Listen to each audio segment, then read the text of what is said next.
Imagine this. You are a tailor who lives in a small town during the enchanting era of medieval times. You and your family have managed to create a simple but satisfying life amidst the cobblestone streets and quaint thatched roof houses. Life is hard, with laborious days spent painstakingly stitching, but it's also filled with a sense of contentment and joy.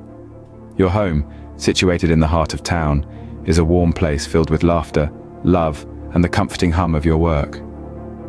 Local townspeople, all familiar faces with stories of their own, frequently frequent your humble establishment. They come and go, each one leaving behind a piece of their day in the form of garment requests or friendly banter. You work meticulously, putting your heart and soul into every stitch. Every thread you sew is a testament, dedication and skill, a labor of love that you happily give to your community. However, beneath the rhythmic cadence of your work and the merry exchanges with townsfolk, something else stirs. It's hidden, unspoken, a shrouded threat lurking ominously in the shadows. It's a chilling presence, silently accumulating power and waiting for the right moment to strike. Unbeknownst to you, it poses something horrible with dire consequences if given the chance. You hear talk of a bizarre phenomenon sweeping across Europe. People are plummeting to their dismal end in a span of just 7 days, with no clear cause or explanation. It's an eerie circumstance that has gripped the region in an iron fist of fear. People whisper about it in hushed tones, their faces pale and their eyes wide with a terror that clings a deathly shroud. Your mind, however, seeks refuge in rational explanations. You surmise this must be the result of some ill fortune, a sinister omen perhaps.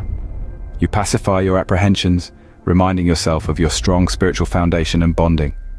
You're confident that your faith will serve as a protective shield, guarding you from this inexplicable demise.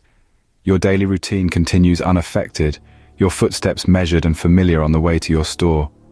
Then one day, your eyes fall upon a sight that chills your blood. A person, slumped over on the sidewalk, grotesque swellings bloating their neck.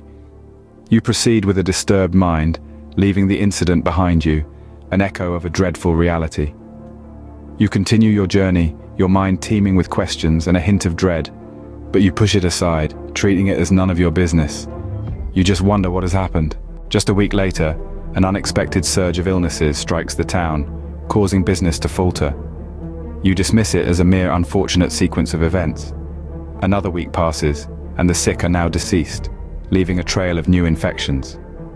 Suddenly the town's inhabitants are largely infected, and half are nearing death. This was the harsh reality confronting Europe during the mid-14th century. The bubonic plague, indiscriminate of wealth or poverty, age or youth, gender or status, propagated relentlessly, causing innumerable fatalities. Mounting terror was the sole response as the Black Death, as it was later termed, ravaged town after town without a discernible origin or means of defense. Never before had something so potentially lethal threatened contemporary human existence, leaving such profound effects. How something so horrendous occur, leaving people without solutions? Not long after, you're stricken with a sudden illness, causing immediate fear and apprehension. Symptoms start manifesting, a flashing warning sign of an impending health crisis. The first wave brings with it a fever, an intense heat burning under your skin, leaving you sweaty and uncomfortable. Then come the headaches, throbbing and persistent, leaving you feeling debilitated. Next, debilitating chills invade, your body shaking uncontrollably, unable to find warmth. Gradually, weakness sets in, making the simplest tasks seem Herculean. This discomforting cycle continues relentlessly until you notice the emergence of painful swollen nodes.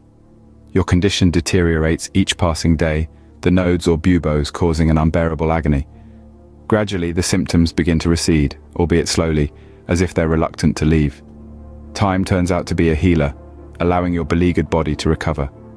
You find yourself back on the path to normal health, but this good fortune is exclusive to you alone. This malady persists in its deadly journey, relentlessly spreading past your town, its tentacles reaching all corners of Europe, leaving you as one of the few survivors. Devastated and isolated, you can't comprehend how you'll endure these trying times.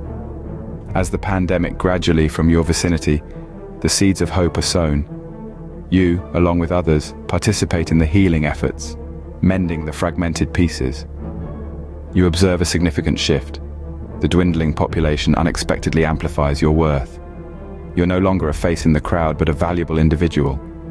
Suddenly, you possess a voice that demands attention and respect. This realization spreads like wildfire, binding the survivors together in unity. The aftermath of the Black Death, a term coined for the devastating pandemic, breeds an unexpected resurgence. Empowered, you seize the opportunity to make your presence felt, to strive for a life you had only dreamt of. The shackles of royalty that bound you are weakening, and your control over your life is amplifying. No longer did the royalty have a strong hold over your entire life. You're your own master, and this is true. Life will go on with you at the helm,